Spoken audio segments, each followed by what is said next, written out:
নমস্কার, আমি দিদির ইচ্ছে থেকে দিদি আবারও চলে এলাম তোমাদের সামনে নতুন আরও একটি ভিডিও নিয়ে। আশা করছি তোমরা সবাই খুব ভালো আছো, আমরাও ভালো আছি। তো চলো আজকে যে ভিডিওটা দেখে নেব সেটা হচ্ছে, তোমরা তো অলরেডি দেখে বুঝেই গেছো আমি কিন্তু আজকে কাঁঠাল নিয়ে ভিডিও করছি। সেটা কি বলো তো, সেটা হচ্ছে আমার মাসির বাড়িতে তো কাঁঠাল গাছ রয়েছে, তো তাতে করে প্রচুর কাঁঠাল ধরেছে। এবার কাঁচা কাঁঠালও যেমন খেয়েছি, পাকা কাঁঠালও তেমনই খাচ্ছি। তো যাই হোক, মাসি কাঁঠাল পাঠিয়ে দিয়েছে। সেই কাঁঠালটা অনেক দিনই ঘরে ছিল, তো কাঁঠালটা ভাঙবো করে আর সময় হচ্ছিল না। যাই হোক, একদিন সময় বের করে বিকেলবেলা আমি কাঁঠালটাকে সুন্দর করে ছাড়িয়ে নিলাম। আর কাঁঠালের দানাগুলো কিন্তু অনেকটাই বড় বড় ছিল। তো কাঁঠালের দানা থেকে বীজগুলোকে আলাদা করলাম, কারণ কাঁঠাল বীজ কিন্তু ভেজে খেতে খুব ভালো লাগে, রোদে দিয়ে শুকানোর পরে আর কি। যাই হোক, যথারীতি আমি কাঁঠালটাকে সুন্দর করে ছাড়িয়ে নিয়ে দানা বীজ সব কিছু আলাদা করে নিয়ে আমি কাঁঠালটাকে সুন্দর করে রস করে নিলাম। রস করে নেওয়ার পরে আমি কিন্তু রসটা করেছি কিন্তু আমি ছাঁকনিতে ছেঁকে রস করে নিয়ে সেই কাঁঠালের যে রসটা ছিল সেটা তো অল্প কিছুটা খেয়েছি, তা বাদেও কিন্তু আমি বড়া করে নিয়েছি, কাঁঠালের বড়া।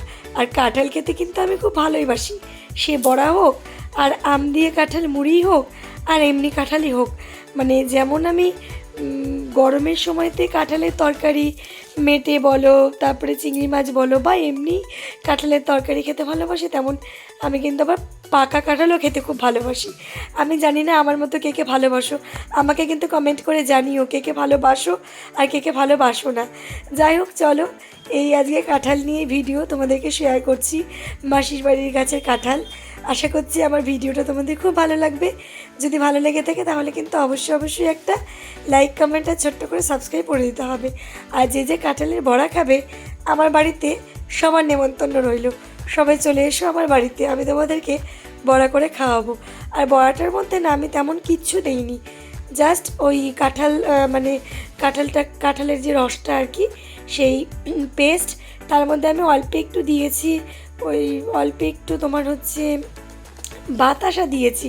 আমাকে তো চিনি দিয়ে করিনি, বাতাসা দিয়েছি, তার মধ্যে একটুখানি বেসন আর তার সাথে চালের গুঁড়ো, ব্যাস। আর সব থেকে যেটা মেন আর কি দিতে হবে সেটা হচ্ছে আটাতেই হচ্ছে এটা খুব সুন্দর হবে বড়াগুলো। তো আর কিচ্ছু দেয়নি, এটুকু দিয়ে আমি সুন্দর করে বানিয়ে নিয়েছি কাঁঠালের বড়া। আর এই বড়াটা না কতকটা তালের বড়ার মতো খেতে হয়। তালের বড়াটা হচ্ছে একটু তেতো হয়, আর এটা হচ্ছে পুরোপুরি মিষ্টি হয়। তো যেমন দেখতে হয়েছিল বড়াগুলো, তেমনই কিন্তু খুব সুন্দর হয়েছিল খেতে, বড়াটা কিন্তু দারুণ হয়েছিল। তো চলো, সবাই ভালো আর সুস্থ থেকো।